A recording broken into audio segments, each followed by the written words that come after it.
Hi, this is Dan Brooks bringing you a tournament report for the Dominion Galactic Championship that took place in person at Gen Con in early August. So, Gen Con looks like this. It's a huge convention in Indianapolis. This year there were 75,000 players. Historically, it's a big board game convention. Historically, there are Dominion tournaments there. Notably, players from Japan have been known to come out on occasion. And there were several Dominion tournaments this year. The one that the Discord community came to was one run by Adam Horton, two-player games, and all expansions. So, I the first seed I played in was Thursday at 1 p.m. And the way this works is there's four different qualifiers that you need to play in. Like you play in the qualifiers. If you have one loss or zero losses, you move on to day two. The games are played live on kingdoms that are sort of like set out. So multiple players play the same kingdom over the course of like the tournament. And games are timed at 35 minutes, which means that there's actually a good amount of time pressure because if you played live before, you know that there are things that you need to do that you don't need to do in the Dominion client, like counting piles, like shuffling, like explaining rules to your opponent. So it really is, there was a lot of time pressure throughout the tournament. On the later days, like on day two in the finals, Adam loosened up a little bit. But getting four games in 3 hours was consistently a challenge. So the 1 o'clock heat had I think 4 or 5 players in the Discord, so it was quite a tough qualifier. Round one I was playing against Not Too Bad on this board, and let's take a look at what's going on here. For trashing, there's Spice Merchant, and to a lesser extent Sacrifice, particularly because we have shelters, so you don't really want to get rid of your hovel. There's the villages are Necropolis and Captain. There's pretty good draw in Patrol and Marquee. And once you get a treasure trove, it's pretty easy to add payload, and the Spice Merchant can take care of the copper. It's kind of hard to get Peddler because, plus buy is kind of hard to come by. Yeah, and there's only 40 VP around, plus maybe, plus a few from Sacrifice if you want to get those, or half VP is 40, I'm sorry, 80 VP total. So yeah. Another idiosyncrasy of this tournament is you actually get to choose your starting split. So you could start 5-2, 4-3. With shelters, you can put the shelters in your first hand, your second hand. That's supposed to reduce variance in the best of one format. So I'm player 2, and I elect to open Spice Merchant Silver. I believe Not Too Bad opens the same. As we build up, he gets a sacrifice. I believe I go double, either single silver or double silver.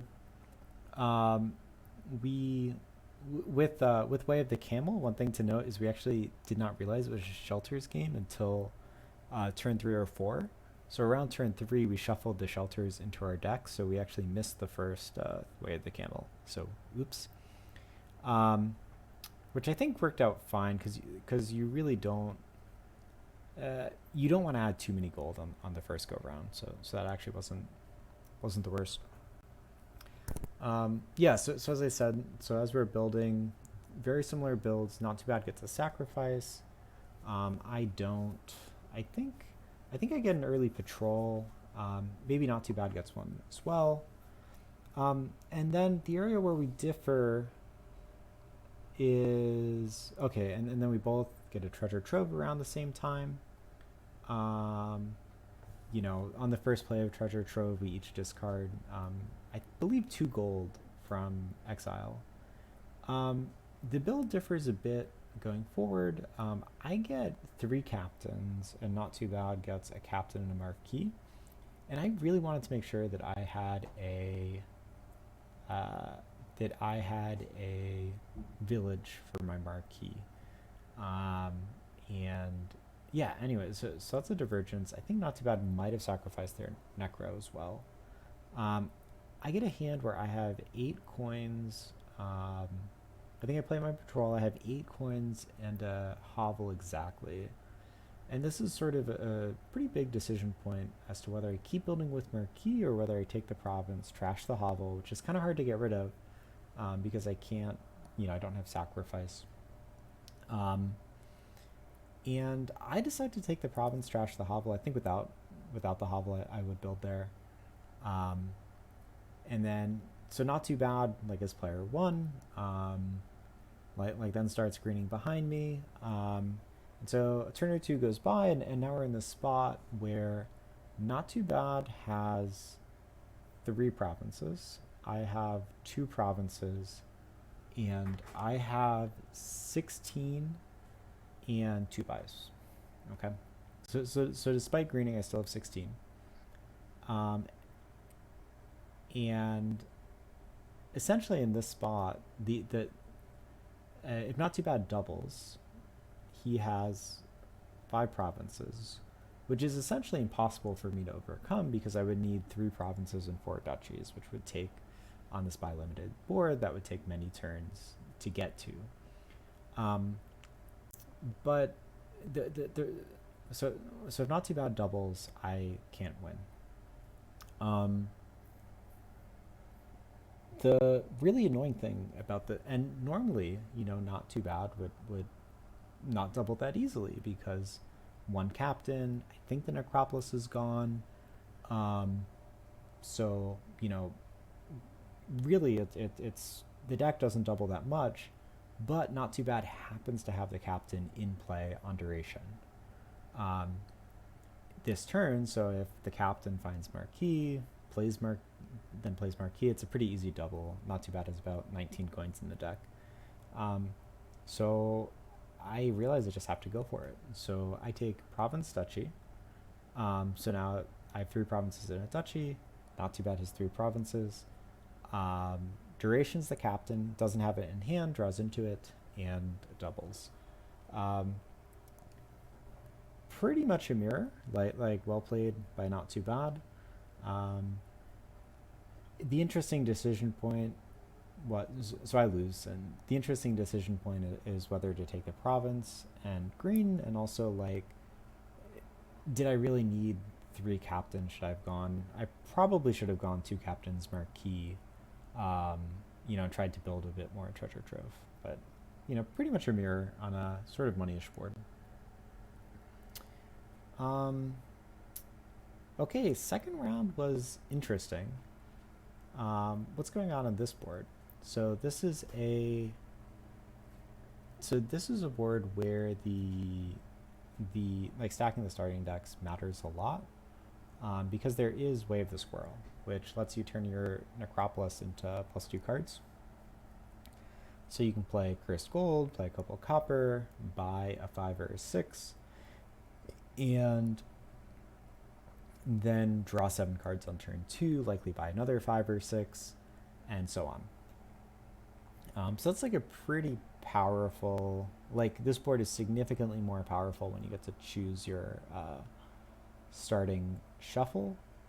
And one thing to note is that because of Charlatan, the curses from Cursed Gold and from Charlatan are also treasures, which interact with Storyteller, which interact with Puka. So Cursed Gold has significantly less downside on this board. I can tell you from other players who played this board, they're pretty adamant that the best strategy is something along the lines of turn 1, Curse Gold, 3 copper, Necro Way the Squirrel, buy gold, draw 7 cards on turn 2, buy a Charlatan, buy a gold, and then keep using Way the Squirrel and the Necro, and like start greening like turn 6 or something. I didn't even consider that, to be honest. I was like, cool, let's build. So I opened And so okay, if you build, essentially, you're limited, you're action limited. So you have this necropolis, you have the storyteller. So you have a bunch of treasures in your deck, including the curses. You play the storyteller. I elected to go with Puka for trashing, and Crystal Ball is non-terminal, so you definitely want those. Um, and yeah, and initially I didn't think that you could inventor, and we'll get to that. So I end up opening, and my opponent plays a slow money thing that involves, they had one charlatan. Um, I think, yeah, maybe one charlatan and a bunch of gold or something like that. So some slow money thing. I forget exactly what they played, but it was some slow money thing. And I got a puka, so they got a puka later, that kind of thing. Um, so I opened puka with Necro, Curse Gold, 2 copper. Then on turn 2, I believe I drew the puka, played it, bought Crystal Ball. My opponent gets a charlatan. So I'm kind of rolling. I get 2 or 3 storytellers, which I think, miss the shuffle a little bit. I get a Galleria. I figure, hey, I can get silver off the Galleria, and get some extra buys, which is cool, and maybe I'll make some inventors in. Eventually, what I realize is I'm playing with single Crystal Ball, just trying to get get rid of curses and stuff, is that if you go storyteller, you can play Crystal Ball, and that Crystal Ball lets you play or trash the top card of your deck, and if you hit an action, you effectively have a village. And so I just immediately take 9 Crystal Balls, I take the storytellers, I start summoning inventors, and I do manage to, I'm just going to show the final turn. So I go storyteller, play some stuff, play some treasures, play more storytellers, have an inventor here, play more treasures, more storytellers, more treasures, and then there's 5 inventors here and a 6th inventor here. So I managed to get 6 provinces in one turn, which was fun. Yeah, the Galleria gave some extra buys, so now provinces cost 2, and I had something like, I had some number of buys, and then the inventors gained some provinces. So you definitely can do the inventor thing here. I don't know how fast it is against aggressive money. Lots of people have said that aggressive money beats the inventor thing here, but I'm not entirely sure. Okay, so at this point I'm 1-1 going into round 3, playing Huevos Locos this time. We get this board, and what's going on here? The first thing to note is that there is no trashing. You can trash the Desperation Curse to Watchtower, maybe rebuild Market Square, that's a nice trick. But you can't trash copper, you can't trash estates. Plenty of villages, Ironmonger, Border Village, City, Town. The draw, there's Gear and there's Watchtower, Gear being the better of the two. And for mid-turn gaining, there's Falconer, which is just like really, really good.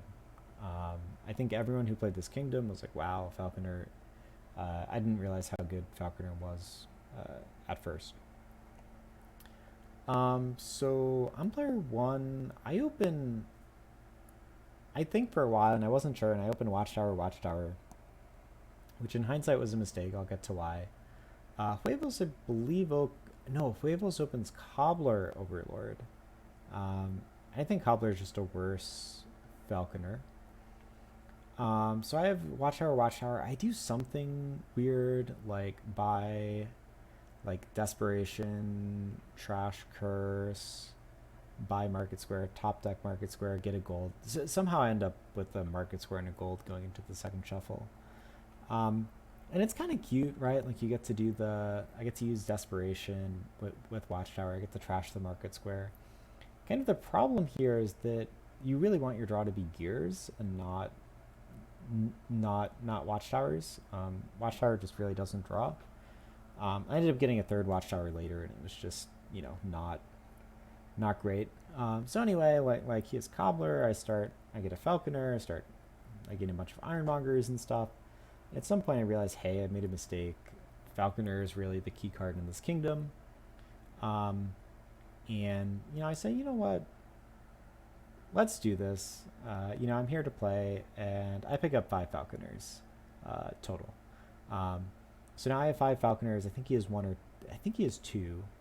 And I'm just gaining ironmongers and gears and market squares and everything, and it's really nice. Um, Adam tells us that time is running low. Again, these are 35-minute rounds, and these are kind of big decks. So I play through, and I lower the gears to 4 and the curses to 2. And I pass the turn, and I have in my next hand, I have a gear or 2. I have a falconer, but I don't have a village, something like that. Like I'm missing a village. Maybe I have a market square or 2, but I really need a village to make sure my gears kick off. And if I kick off, I have 5 falconers, so I can empty 4 gears pretty easily. And Huevos' deck can't empty gears and curses on the regular turn. They need to do that on the mission turn.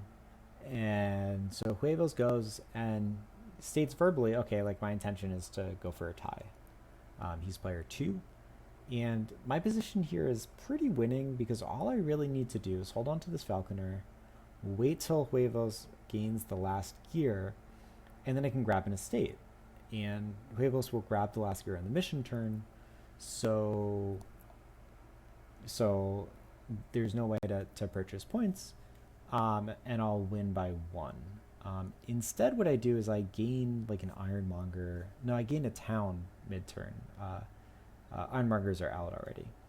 So I gain a town at the first opportunity, and Huevos, after a long sequence of plays, manages to exactly empty curses and trash the curse to Watchtower and the gears, leaving us with the tie. I definitely could have played that better, and it takes some getting used to playing Falconer in person. But really interesting board. So at this point, I have a win, a loss, and a draw in a very tough heat. Adam informs us that a loss and a draw does not qualify. So get a sandwich and come back 30 minutes later for the second heat. And so one thing to note with the second heat is that there's no players from the Discord here. So it's most of the players have not seen expansions before, so this is a much easier heat than the 1 o'clock. The 1 o'clock was very difficult. So here's the first board. Say this board is pretty clear. Envoy is the only draw, so you want Envoy. And you need a village. Villa is a really good village, so you're playing Envoy Villa. You have Conspirator, Crown, Merchant Guild, which are good sort of generic payload things. Maybe you can even, with enough Merchant Guilds, maybe you can even maybe you can go infinite with the villas. I didn't do that, but if you get enough Merchant Guilds in play, all of a sudden villas are free and stuff can get pretty wild. Expand is the only trashing, which is quite slow. So you can get rid of your estates. Getting rid of copper is pretty difficult, especially because you turn the copper into silver, which isn't much better. And Swamp Hag, okay, Bandit's irrelevant, and Swamp Hag kind of puts a damper on things in that if you're going for these really big Villa turns, if your opponent can consistently Swamp Hag, it would cause problems, right? You need to expand all those curses. With the new Merchant Guild warning, you actually get coffers off of the Swamp Hag curse, which is interesting. Anyway, so my opponent goes for some sort of slow money thing. I think they open Merchant Guild, get a second Merchant Guild, maybe a Swamp Hag, and just buy some stuff and take a couple provinces, a duchy, slow down, something kind of like that. So I have plenty of time. So I open Envoy Silver, I believe. Yeah, it was Envoy Silver. play Envoy, draw some stuff, get a couple of conspirators, and just go like 3 envoys, 4 envoys, 5 envoys, 6 envoys, 7 envoys, 9 envoys. Um, had a couple of conspirators in the mix there. Went up to 2 expands. I think I added a couple of random crowns in. I don't think I got around to Merchant Guild. And on the last turn, I expanded. I had 2 Swamp Hags, I guess, from expanding estates. I never played them. Expanded 2 Swamp Hags into province. Bought 2 provinces and bought some other stuff. So this one was pretty straightforward against Moneyish. So 1-0 in this qualifier now. Get this board, which is pretty interesting. The trashing is Ratcatcher and Modify. So pretty strong trashing. The payload is, initially I thought it would be Grand Market, Capital and Tiara, or Capital and Tiara have a nice interaction where you double play the capital. So you make 12 coins and then you only discard 1 capital. So you lose, you get 6 debt when you discard the capital. So that's pretty strong. Pirate's interesting. I haven't played with it before. I didn't play with it this game. Maybe you could. And then Royal Blacksmith is really great draw that also makes you not want coppers in the same way the Grand Market does. So my opponent plays some capital, gold, money thing. And Royal Galley is a very good card. I haven't played with it before. It seems kind of difficult to use here. Like you need to, I don't know what you're Royal Galleying. But I didn't use it this game. Maybe you could. Because I don't think you can Royal Galley Pirate, because I think it says non-duration. So I open Modify Ratcatcher. I, trash a couple cards, get another couple Ratcatchers, get a silver. Want to get the coppers out. I really thought that I was going to go into Grand Markets. But I end up going Tiara Capital. And then I play them and I get another pair of Tiara Capitals. Okay, and so the next turn I go Tiara, Tiara, Capital, Capital. I have 24. I believe I had another Tiara Capital, and then I go Tiara lets you top deck, so I top deck Village, top deck Royal Blacksmith. So then I go Village, Royal Blacksmith, draw a ton of cards, triple Tiara, triple Capital. That's 36. So then I add probably 2 more Tiaras, 2 more Capitals, go Village, Royal Blacksmith. On top, so now I don't dud, I play everything out. And that's like with 5 pairs. I think I got to 5 pairs, and that was about 65. And there were 6 provinces in supply at that point. So I emptied the provinces, and that was that. So I'm 2-0 in this qualifier now. Get this board, which, okay, like the first thing that stands out about this board is there's no trashing, so you're stuck with your copper, you're stuck with your estates. There's Marauder, which hands out runes, and it's not as devastating as usual because you have Way of the Sheep, so your runes are actually silver, and you have Diplomat, so you can like react to the Marauder, draw some cards, play the Diplomat, play the runes as sheep, get kind of cute. So my opponent opens Marauder silver. I decided to get cute and open Diplomat Experiment. And Experiment you can also play as sheep, so it's cool. You can like react Diplomat to Marauder, play your experiments as sheep, buy 5s and stuff. What I failed to take into account is that if you're not trashing your starting 10 cards and you're not trashing your ruins, you're going to end up with like 15 cards that you need to draw through. And I just don't see that happening on this board. Like if you have enough Thrones and Rangers, maybe. But with 15 junk cards, like any sort of like proper engine isn't going to be the most consistent. It's just a lot of junk to draw through. Additionally, like, Governor makes the games faster, and you really don't want, if you're trying to play the Throne Ranger deck, which I did, you're going to have trouble making use of governor, because you really don't want to help your opponent because you're trying to slow them down. So I played the Throne Ranger deck, ignored governor for the most part. I think I had one or two. My opponent just kept, had the Marauder. Maybe they had a second one. They had some gold. They were kind of playing gold money.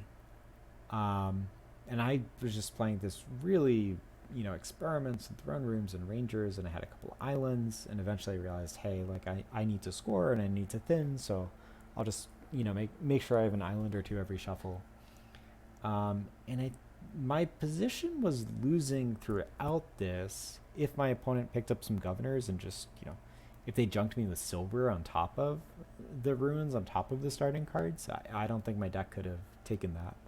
And it would have made their deck faster as well. With War Chest, it's a bit awkward that every time they played a War Chest, I named Governor. But eventually what happened is that my opponent got tired of me playing so many throne rooms and they conceded. My position was probably okay, but I'm not sure it was. I certainly don't think my position was entirely winning at that point. So at this point, I'm 3-0. Going into the fourth and final round of the qualifier, and we get this board. I'm actually playing against a grandmother. She talked about her grandkids. She said, "Are you good?" And I'm like, "Yeah." She's like, "Okay, give me a tip." And I'm like, a tip. And like, this is a tournament, so it's like, do you want to give your opponent a tip in a tournament? And I'm like, well, I will. And my tip was to buy Lost Arts on this board. Definitely think you want to buy Lost Arts on this board. And she did not buy Lost Arts. So my tip kind of did not go to good use. But anyway, so what's going on here? So Salty Earth, so it's going to be kind of a fast game. There's also farmlands to there's farmlands to you can like farmland to province, so it's even easier to get points. There's Magpie, which is clearly very good. There's Lost Arts Wayfarer, which I think is pretty clearly the best use of Lost Arts. I'm seeing Lost Arts Kiln as well. You can maybe get cute and try and like kiln into kiln into kiln, but I think Lost Arts Wayfarer is just much more straightforward. There's Spices, which gives you plenty of buys, give you some coin tokens, which is nice. And then Engineer is interesting on the openings and stuff. So I open Magpie Engineer. I think my opponent opens Magpie Silver. I think that they managed to get a Wayfarer as well into like kind of an early Prince. I managed to, so on my first shuffle, I engineer a Magpie and a Wayfarer, so I have a Wayfarer in the deck now. I hit 6, and I believe maybe I add another Wayfarer first, but I managed to Lost Arts right before I'm going to draw into the Wayfarers. So now I have Wayfarers with the plus action token. I think I end up with like 6 Magpies maybe. And at that point, I just grab the Spices when it's convenient. I have no terminals in my deck, so always drawing well. Stack up tons of Wayfarers. So I think I empty the Wayfarer pile. So I have like 9 Wayfarers, 6 Magpies. Just drawing. Getting enough silver. And I think, my opponent took an early province or 2. And I was pretty comfortably, I think I ended with about 4 provinces, about 32 coins in the deck, supported by the 9 Wayfarers. So I managed to 4-0 this qualifier. The way the tournament structure works is that the first qualifier where you go at least, where you have 1 loss or less, that's the record that counts. So I'm going into day 2 with a 4-0 record. And here's the first board. This is one of the boards that was out on day 1. And what's going on here? For starters, bunch of different trashing. There's Forager, Dismantle, Miser, Transmute. I hear someone in one of the in one of the tournaments actually played Transmute. So a bunch of ways to trash. There's, in terms of payload, there's Stockpile. It's kind of the obvious thing. There's Delve for silver. Camel Train's okay. Death Cart's interesting. And in terms of draw, it has to be Hunting Grounds. You can play in Hunting Grounds, which is kind of an expensive village. Or I heard Not Too Bad played Scepter Hunting Grounds, which is interesting. So I decided that I was going to trash. I was going to get a bunch of stockpiles. I was going to get a Hunting Grounds, then get an inn, shuffle Hunting Grounds in, and so on and so forth. And that was my plan, and I was going to build really, really big here. So my opponent starts with a surprise and opens Death Cart. I think Death Cart Camel Train was the opening, something like that. It was interesting. And the Death Card actually managed to hit the 2 ruins on the first two, turn 3, turn 5. The Death Card hit the ruin. So wow, that's definitely scary. On day 2, I opened Forager. I think I went 3 Foragers before going into the stockpiles. My opponent, as is sort of the theme of this tournament, maybe got a goal, got a second Death Card actually. Got some gold and started greening, went something like Province, Duchy. So I had 3 Foragers. I'm getting thin, starting to stack the stockpiles. My opponent did know that stockpile is not supposed to be left uncontested. I sort of thought I'd get uncontested stockpiles, but she ended up picking up 4 of them. So I only have 6 stockpiles, which led to this sort of awkward turn where at this point I had a Hunting Grounds or 2 in an inn. I played 6 stockpiles, so I have 18 money plus the Foragers. I trashed his silver at some point, so I had 22 money, but the payload's gone, right? The stockpiles are gone. So what do you do? So I was okay, well, I'm gonna delve a bunch. So I turned these 22 coins. I maybe delved, I don't know, 9 times. So now I have 18 coins of silver, and then maybe I bought an inn or something. And so now I'm playing this much worse deck. I'm using silver plus Forager as buys, delving a bunch of silver in. I was playing 3 buys, so I needed to delve twice to feed the Foragers. And then every turn I was going in Hunting Grounds. So I think at some point my opponent went Province, Duchy, Estate, Province. I went up to, I believe, 5 inns, 5 Hunting Grounds. And then on the last turn, maybe I bought a Province or 2 on the penultimate turn. And then on the last turn, I think I doubled or tripled, and then trashed 1 Hunting Grounds for Duchy. So I think I ended up winning the Province split 5-3. Then I got this board against Not Too Bad again. And this is a really interesting one. What's going on here?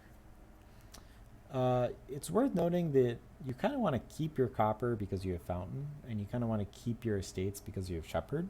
So your starting cards are worth a lot of points, but you also have Sentry here, and you can choose your opening split. So you can choose to open 5-2, and with Order of Astrologers, you can choose to top deck your Sentry.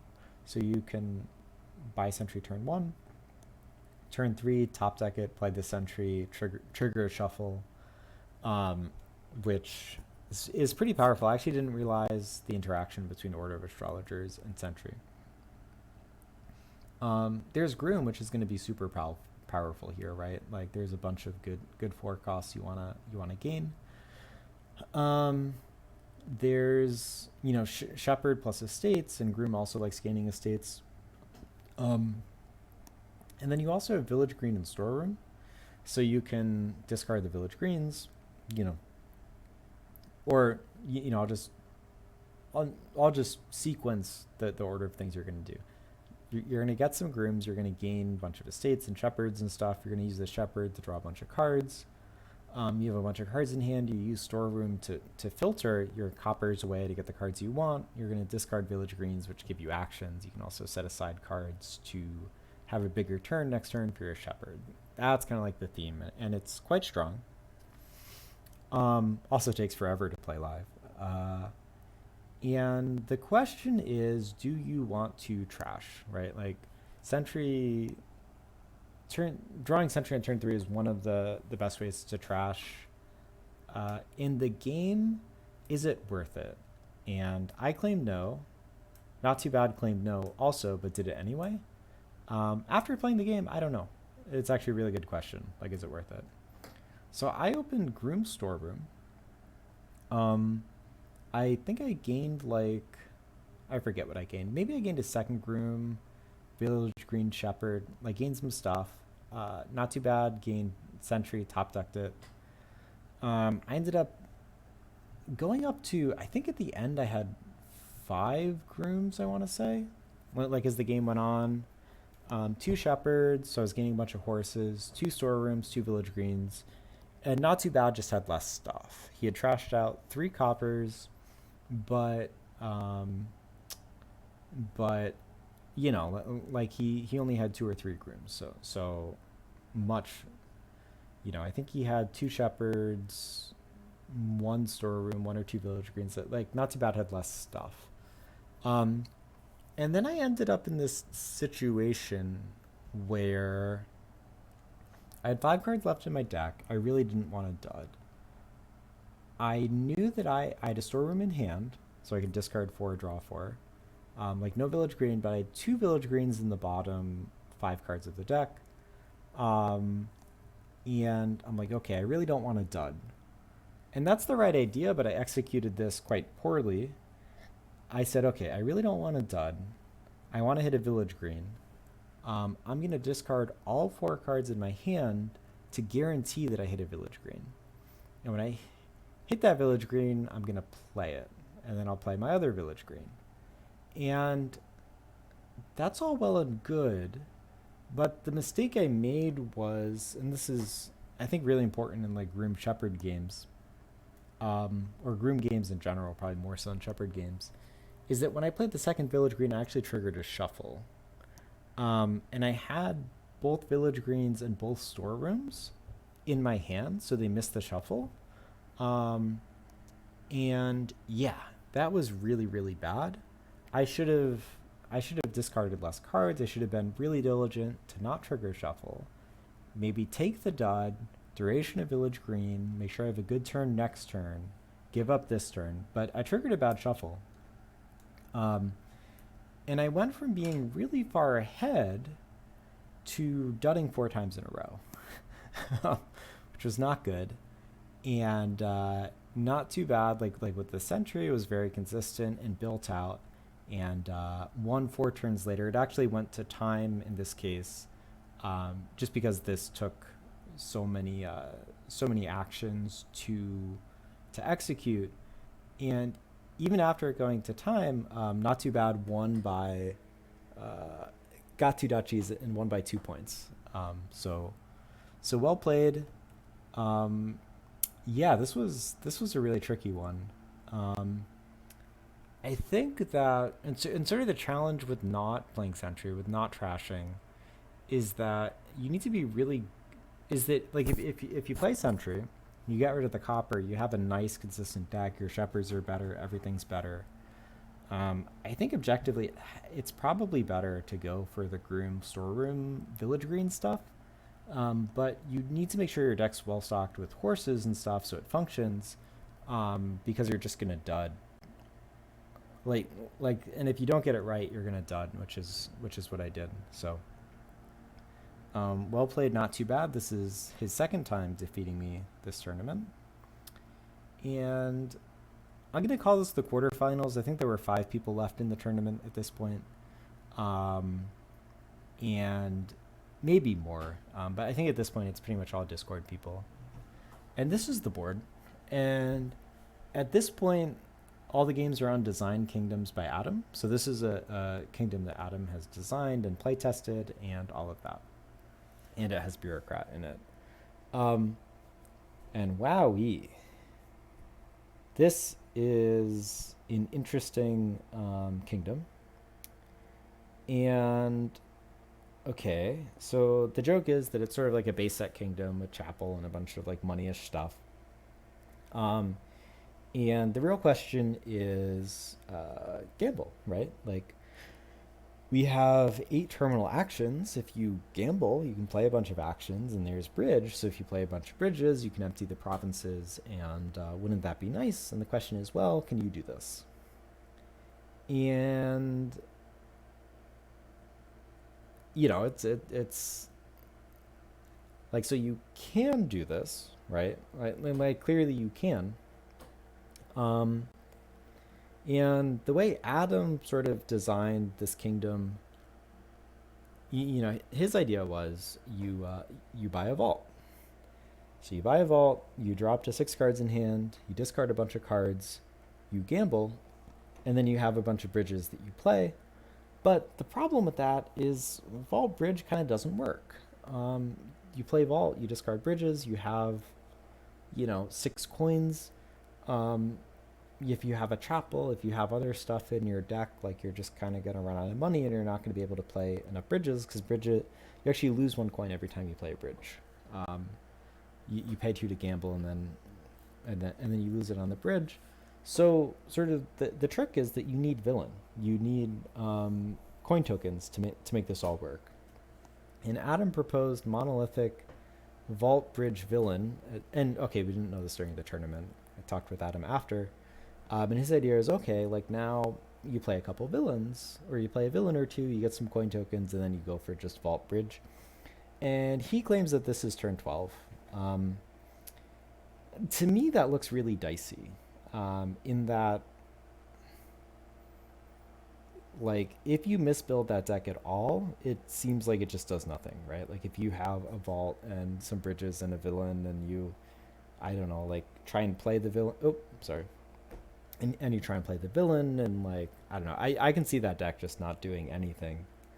And the other thing is that against villain, that deck is kind of weak because you go from 6 coins to 5 because the villain, knocks a card out of your hand, and now you only have 5 coins. And like the trick is you really don't want the bridges till the end, right? You'd rather have vault and villain and like stack up a bunch of coin tokens, and then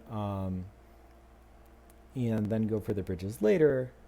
And really in the early game, like you don't just want villains, you actually want golds. Because golds are really nice because they net coins with gamble. So if you have some villains and some golds, now all of a sudden, okay, like you can go gold, gold, gold, and you're generating money, so you can support multiple villains, and that sort of thing. So gold is really good early on in this kingdom. The really painful thing is that there's bandit for it. So the golds that you take are actually -2 points, and I think that Adam actually added bandit as a joke to say, bandit fort, you actually don't want these golds because they're -2 points. But at the same time, like this bridge deck doesn't really, you don't want the bridges early, you want the bridges later. So if you put this all together, you want golds early and you want villains early. Okay, like obviously you want chapel everything. Golds and villain early, so you can gamble. You never want a green because that turns off gamble. And villain slows down the vault deck, and then eventually, I guess you could get a vault if you wanted to. If your opponent has a vault, you don't need to because you can discard your actions, so you can gamble them later to your opponent's vault. And then you start with 1 bridge, and then you get a bunch of bridges the turn before you win. And the other complicated thing is that there's stonemason. So if you can potentially 3-pile stuff in some way with stonemason, but it's really committal. Like once you take the stonemasons, you have stonemasons in your deck for gamble, so they slow down your gamble. So it's all kind of complicated. But if you look at the 2 extreme decks, right, like the the money deck, right? Like if you just play Vault, Gold, Money, you kind of get stopped by Bandit and Villain. Like Bandit will get rid of your gold, so you no longer have gold, and then the villain will knock Vault single gold from 8 down to 7, and you just kind of get stuck with provinces if you play Vault Money. If you play the pure bridge thing, you want a couple gold to sort of smooth things out, but Bandit hits the gold, and Villain hits cards out of your hand. So, okay, this is a long-winded way of saying I decided that Bandit and Villain were both quite good, and I opened Chapel Bandit. I believe my opponent opened Chapel and maybe it was Vault, maybe it was some Gamble Silver thing. But at that point, I added some gold, I trashed some stuff out, I went from Bandit to added a bunch of gold. I think I bought a gold too, had a silver in there too, and then added a few villains, like 2 to 3 villains. My opponent went straight for Vault Bridge, I think 4 bridges with an altar. And so it's kind of interesting with the Chapel. You can gamble into the Chapel and trash things out. So I ended up doing that. And so now my opponent is kind of spinning because they're going Vault with 4 bridges, and you just sort of like don't make forward progress because you have 2 or 3 bridges in play, but then you don't have any coins and that sort of thing. So at some point I get an altar, I turn my Bandit into something else, I get rid of my Chapel. At that point my opponent adds a couple gold and a villain in, so their deck is starting to work a bit more.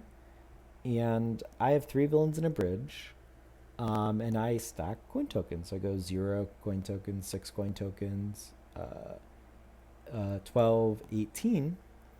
And I think like on the turn, like I had 21 coin tokens and I had a bridge. And so I then, and I have 7 gold in my deck at this point. So I go buy bridge, gamble bridge, buy bridge, gamble bridge, and so on. Empty the 6 bridges. And at that point, like my opponent, gets 4 bridges in play, checks pileouts, and there just aren't any because I think it was close on something. I think it was only 1 or 2 buys away. Some angle, like maybe it was, I think there was some pile that was low, like overpay on bandits or something. So if they had a few more buys, it would have been close. Oh, they had a tiara too. Oops. Yeah, so I forget. Yeah, they had a tiara, so they had even more buys, but there just wasn't quite enough. And then I had 21 coin tokens. I had 4 gold in hand, so I started with 33. And then I went, which is probably more coin tokens than you need. And then I gambled through, played the 6 bridges. I also managed to alter province, so I got a clean 8 provinces in one turn. I also heard, and I don't know if this is true, I heard that they changed the timing on coffers such that you can, what did they say? That you can choose to use coffers like later in the buy phase. Like if you gamble into a villain, you can then use those 2 coffers in the same buy phase. It didn't used to work that way, but if it does work that way, then you need to bank less coffers at the beginning because, like I was playing 3 villains, so that's a 6 coin token difference. But either way, I started with 33 coins, which is probably more than I needed. So I got the win here. And then, oh gosh, this is a design kingdom. This is a kingdom.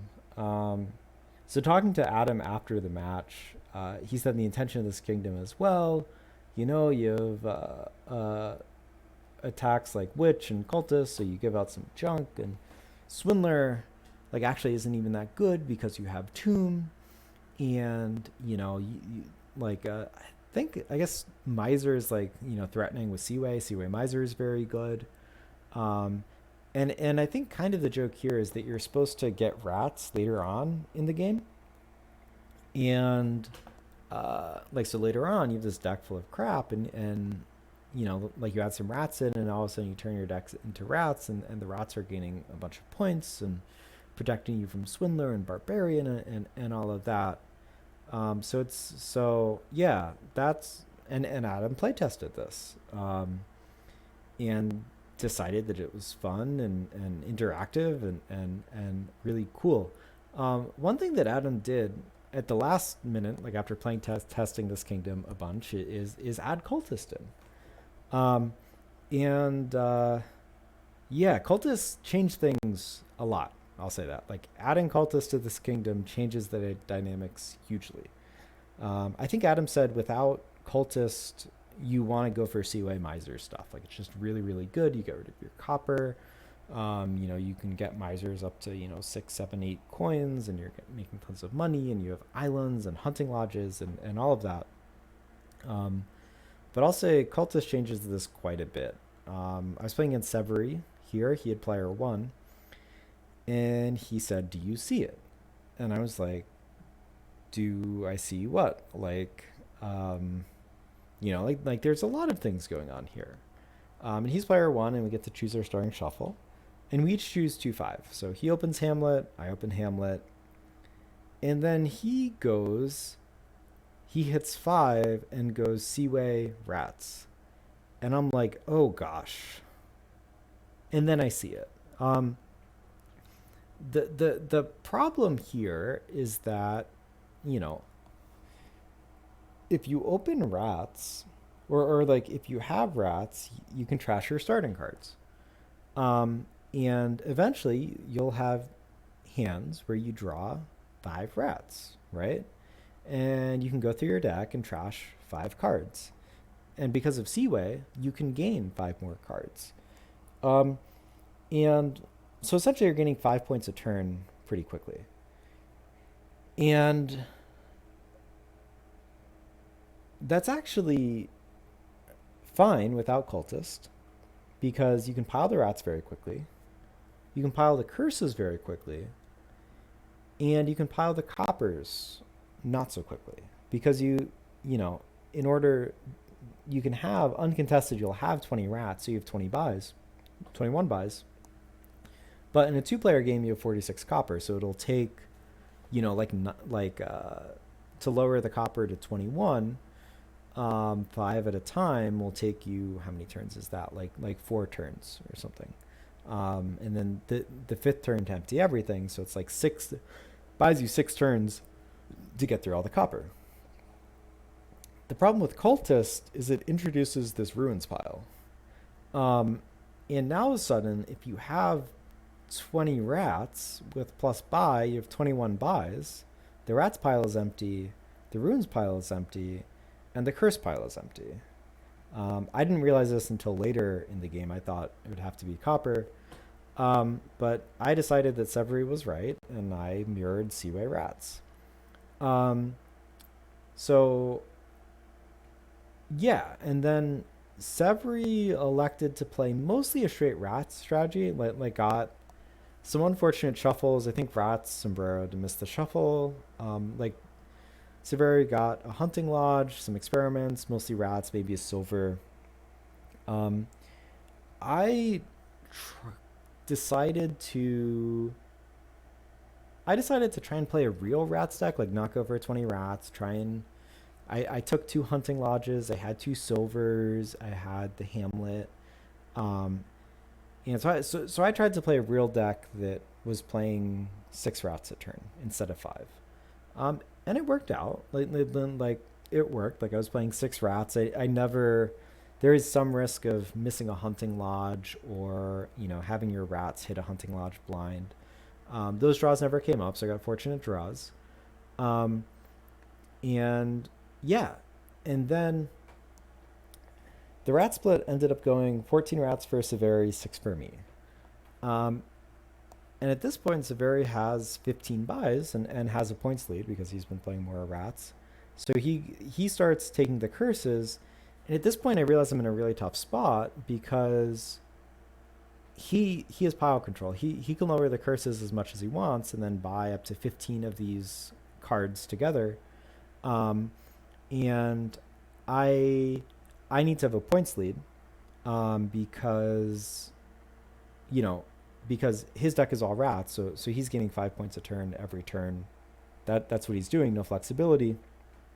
Um, I end up like buying an island and doing some fancy stuff, and it turns out that Taveri has exactly enough points. Like he is able to pile out with a 1 point lead, and that's the end of the tournament.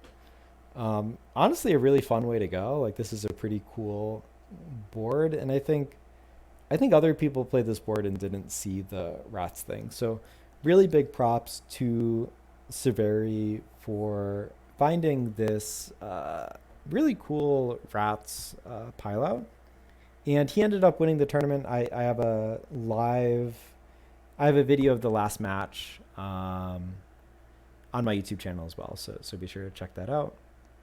And so here's a screenshot of the game. You can see Severi has 5 rats. Counting VP tokens, playing rats live. Actually does a bunch of different things. You need to make sure you add a rats to the discard pile and stuff. Big thanks to Jeremy for helping out with that. And here's just an example of playing the monolithic rats, like opening rats experiment. Like just showing how fast it is. I just played one game, single player, 8 turns to pile out with 10 points. So it's very fast, and I definitely think it's better than anything else on this board. So recap, got 3rd place overall. It was really fun to meet people from the Discord in real life. Have talked to people a lot. This is my first time going to a live tournament. I'm not sure I'd travel to another tournament just for the sake of a tournament, but if people from the Discord are going, I could definitely see making time for that. And a big thanks to Adam for organizing. I know he was out there for 9 hours on Thursday and at least 6 hours on Saturday. We bought him, he mentioned that he was missing Hinterland 2nd edition, so we bought him Hinterland 2nd edition. I was really happy with that. So big props to Adam. Yeah, and just thanks to everyone for coming out. Like Live Dominion's cool. It doesn't happen very often, so it really was nice to get to meet everyone in person, because people are so great online and people are really great in person too. So thanks for watching, and hope you enjoyed.